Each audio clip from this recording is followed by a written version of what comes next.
Good evening. My name is Lejane Al Majid. I'm a teenage composer and I play multiple instruments. When I was younger, my dad randomly surprised me with an electric piano. I taught myself how to play, and without realizing it, I had found something much more deeper than just an instrument. I found peace, and if it weren't for that moment, I don't think I would have ever discovered my connection to music.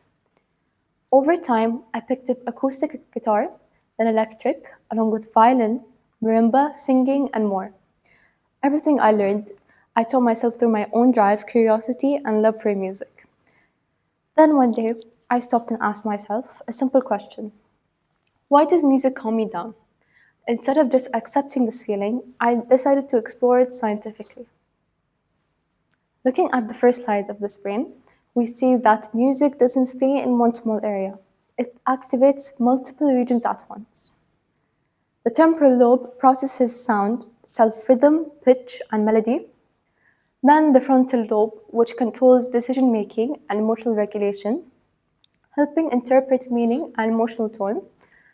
Then the parietal lobe that integrates sensory information, helping us physically feel the rhythm. And the occipital lobe that can even activate when we visualize memories connected to music. And then there's the cerebrium that coordinates timing and movement, which is why we tap our foot or sway without thinking. Music is one of the few stimuli that activates nearly the entire brain simultaneously. That alone shows its power. Now, on the second slide, you can see how music works neurologically and psychologically. When you listen to music, you enjoy it. So your brain releases dopamine, the reward chemical. That's why music feels motivating. It also lowers cortisol, the main stress hormone, which explains why calming music physically slows your heart rate and reduces anxiety. Music influences serotonin, which stabilizes mood and contributes to emotional balance. Neurologically, rhythm causes something called entertainment, where your brain waves synchronize with the tempo. Psychologically, this synchronization can shift you into different mental states like focus, relaxation, or alertness. Music can even reduce the perception of pain and improve cognitive flexibility. It isn't just emotional, it's biochemical. Now let's look at the graphs. The data clearly supports these effects. In the positive effects of music listening graph, the highest reported benefit is positive emotions and mood at 27%. And that's the largest category. Right after that, concentration and attention sits at 21.3%. That directly supports the idea that music enhances both emotional well being and cognitive performance.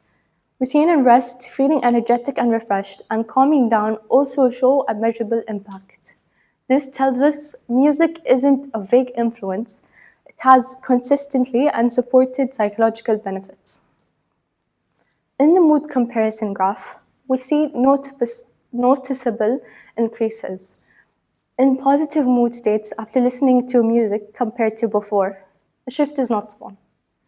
The improvement is significant across different groups, and in the final paragraph, measuring anger levels before and after music.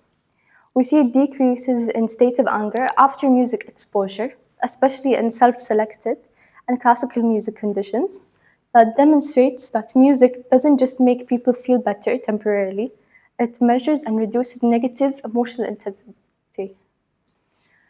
Once you understand this, music becomes more than just a background noise. It becomes a tool. For deep focus, instrumental music works best because lyrics can compete for attention.